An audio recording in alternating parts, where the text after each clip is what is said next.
Hey guys, Graham here, and today I'm going to be showing you 10 Easter eggs found all throughout the Pokemon Breakthrough trading card set. Now, in order for some of these Easter eggs to make sense, I'm going to have to explain a bit about the backstory. So for those of you who don't know, the Pokemon Breakthrough set is the first main expansion of cards from the XY Break series, which is currently made up of 4 sets. All 4 sets tell a story of 2 alternate worlds coming together, one world of technology and one world of nature. Some Pokemon have been able to harness the power of both worlds, and this is where the break cards come in, which were introduced in this set. These break cards show the extra abilities these Pokemon get from harnessing the power of the nature world and the technology world. I'm telling you this because some of the Easter eggs I'm going to be showing you today are to do with these 2 alternate worlds. So with that little bit of backstory out of the way, let's get on with some Easter eggs. Okay, so starting our Easter egg list is this Chespin card. As we can see in this card, Chespin is being his usual self and trying to get some food for that ever-growing appetite. Hey, no judgment here. But speaking of appetites, if we take a closer look at the background, we can see Snorlax is trying to catch some Z's. This is interesting because if we now look at the Snorlax card from that same set, we can see the 2 cards placed next to each other tell a story. Chespin is now fallen out of the tree, and Snorlax is trying his hardest to catch him.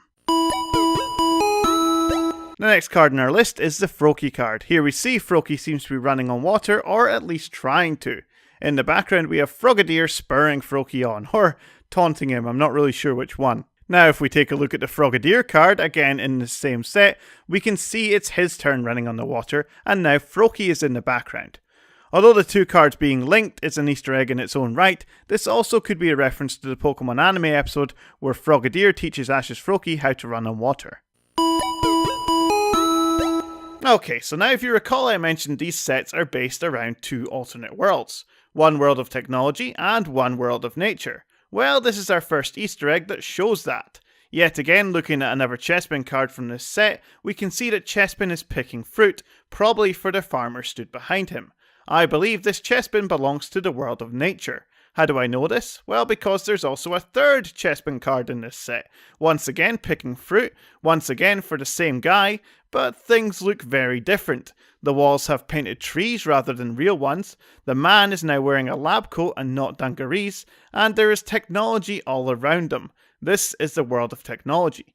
I would even go so far as to say that both men are the same person and both Chespin are the same Pokemon, just alternates of each other, much like the Pokemon anime episode where Ash travels to an alternate Earth and meets another Ash.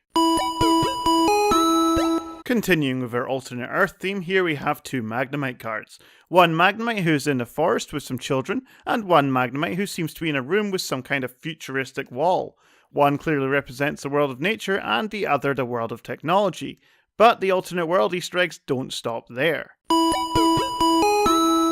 Let's take this Axew for example. Here he is, surrounded by nature, kids laughing in the background, and someone's handing him some fruit. Well, isn't that nice? But it also looks very familiar, just like the 2nd Axew card in this set, except this time instead of being surrounded by nature, he's surrounded by technology. Okay, so let's take a short break from our alternate world Easter eggs for a moment and have a look at the brand new type of card which was introduced in this set, which is the break card. Now as I said earlier, break cards are cards which give a select few Pokemon extra abilities. These extra abilities are said to come from harnessing the power of the 2 worlds. If we look closely enough at this break card's partner, which is this Marowak, we can actually see this beginning to happen for ourselves. In the background of the Marowak card we can see some kind of rift.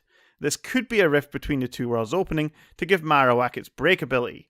And if we take an even closer look, we can see there's something strange in the rift. Some kind of object or Pokemon perhaps. Or it might just be nothing. Looking at a 2nd break card now, the Florges break card, we might expect to see a rift in its counterpart. However, that just doesn't seem to be the case. We do, however, see a rift in the Flabebe card. Flabebe, of course, being Florges' most basic form. Again, the rift's in the background, and again, with some kind of mysterious object or Pokemon coming out of it. Does that mean these rifts possibly transcend through time? I don't know. What do you think? Okay, so back to another alternate Earth Easter egg, except this one's a bit different. In fact, it's not the same Pokemon seen in both cards. And because of that, I almost missed it. Almost. As you can see, the card on the screen right now is a Noctowl. Now, Noctowl isn't doing anything special, it's just flying, but it's what it's flying over which is important. Noctowl is flying over a small forest village. Now, the key marker here, to me, is the river running through the village and the shape of it. I say this because it's the exact same river as seen in this Staraptor card, except Staraptor isn't flying above a forest village, instead it's a huge city. Two completely different worlds, two completely different Pokemon, but the same river. This next Easter egg has probably got to be my favourite of the whole bunch. If we have a look at this Doduo card, we can see Doduo is just chilling out and enjoying some sun.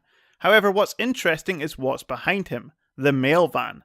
Have a look on the side and you can see another Doduo with a mailbag, probably the logo for the delivery company. However, if we take a look at the second Doduo card in this set, doesn't it look familiar? Same stance, same letters flying out of the mailbag, it's the same Doduo as on the side of the van, but this time it's real. Well, at least in the Pokemon world.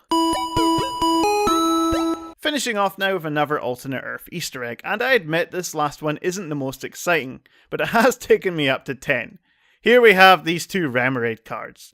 The left appears to be in a more natural nature environment, whereas the right is a more artificial futuristic environment. You can tell this by the walls in the background. Again, not the most exciting comparison, but still an Easter egg nonetheless. Have you seen any Easter eggs I haven't mentioned? What do you think these mysterious shapes are in the rifts? I do plan on doing a lot more of these videos as there's still so many more cool Easter eggs out there to do with these 4 sets, and they only get better. So if you like what you've seen today, why not like and subscribe? Thank you so much for watching.